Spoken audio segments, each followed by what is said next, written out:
ایک مرتبہ حضرت موسیٰ علیہ السلام کے دل میں یہ خیال آیا تھا کہ اللہ ساری دنیا کو رزق کس طرح دیتا ہے۔ یہ کوئی شک و شبہ نہیں تھا، بلکہ انبیاء علیہ السلام کو شک و شبہ نہیں ہوتا، ان کا ایمان بہت ہی زیادہ کامل ہوتا ہے۔ بس ان کے دل میں ایک خیال آیا تھا کہ اللہ تعالیٰ پوری دنیا کو کیسے رزق دیتا ہے۔ اللہ تعالیٰ نے حضرت موسیٰ علیہ السلام کو اس وقت حکم دیا کہ اس چٹان پر لاٹھی مارو۔ جب 3 چٹانیں اڑ گئیں تو دیکھا کہ اس کے اندر ایک کیڑا پتا کھا رہا تھا اور ساتھ ساتھ وہ اللہ تعالیٰ کو یاد کر رہا تھا۔ تیسرے پتھر کی چٹان کے نیچے چھپا ہوا وہ یہ کہہ رہا تھا، پاک ہے وہ اللہ جو مجھے دیکھ رہا ہے، پاک ہے وہ جو 3 چٹانوں کے نیچے چھپے ہوئے ایک کیڑے کو دیکھ رہا ہے، اور جو میرے رہنے کی جگہ کو بھی جانتا ہے، اور جو ہمیشہ مجھ کو یاد رکھتا ہے، کبھی مجھ کو نہیں بھولتا کہ کسی وقت روزی نہ ملے۔ اس واقعے سے ایک سوچنے والی بات یہ ہے کہ اللہ تعالیٰ پتھر میں چھپے ہوئے کیڑے، ایک چھوٹے سے کیڑے کو اللہ تعالیٰ رزق دے سکتا ہے، تو کیا اشرف المخلوقات یعنی کہ انسانوں کو کیا وہ رزق دینے پہ قادر نہیں ہے؟ بالکل وہ قادر ہے۔ اللہ تعالیٰ ہی تو ہر انسان کو رزق دیتا ہے، اس کے لیے ہمارے پاس کامل یقین اور اطمینان ہونا چاہیے، اور جو بھی رزق اللہ تعالیٰ دیتا ہے اس پہ ہمیں ہر حال میں شکر ادا کرنا چاہیے۔ پھر اللہ تعالیٰ اشرف المخلوقات یعنی کہ انسانوں کو ایسی جگہ سے رزق دے گا جو ان کے وہم و گمان میں بھی نہیں ہوگا۔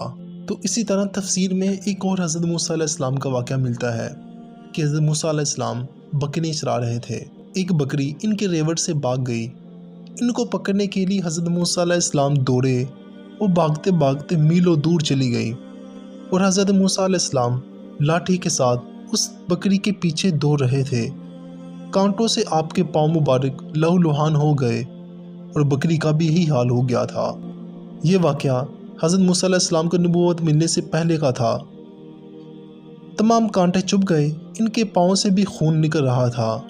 آخر میں وہ تھک گئے اور کھڑے ہو کر ہانپنے لگے۔ حضرت موسیٰ علیہ السلام کے پاؤں میں بھی کانٹے تھے۔ اپنے کانٹوں سے پہلے اس کے کانٹے نکالے اور اس کے پیر دبانے لگے۔ اس کے بعد اس کو کندھوں پر اٹھا لیا اور جہاں سے بکری بھاگی تھی اس جگہ تک پہنچا دیا۔ اس وقت آپ کو نہ ہی غصہ آیا بلکہ آپ کے آنسو نہیں رک رہے تھے، مسلسل بہہ رہے تھے۔ امام فخر الدین رازی لکھتے ہیں کہ فرشتوں نے اس وقت اللہ تعالیٰ سے گزارش کی کہ اللہ، یہ شخص نبوت کے قابل معلوم ہوتا ہے، اتنا صبر، اتنی برداشت اور اتنا علم، اے اللہ اپنی رحمت سے آپ اس کو نبی بنا دیجئے۔ تو اللہ تعالیٰ نے فرمایا کہ میں نے اس کو نبوت کے لیے منتخب کیا ہوا ہے، یہ ہمارے علم میں نبی ہے۔ جن کے درجے بلند ہوتے ہیں ان کو اللہ تعالیٰ قوت برداشت عطا فرماتا ہے۔ یہ کیا ہے کہ ذرا سا غصہ آیا اور پاگل ہو گئے۔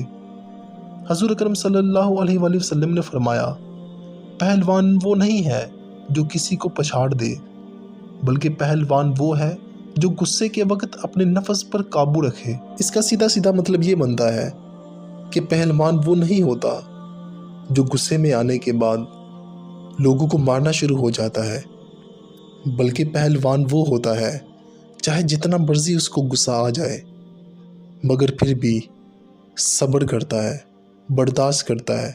اللہ تعالیٰ نے جو لمٹس رکھی ہوئی ہیں اس کو کراس نہیں کرتا، گالی گلوچ نہیں کرتا، اپنی ہی زبان کی حفاظت کرتا ہے جب اس کو غصہ آتا ہے۔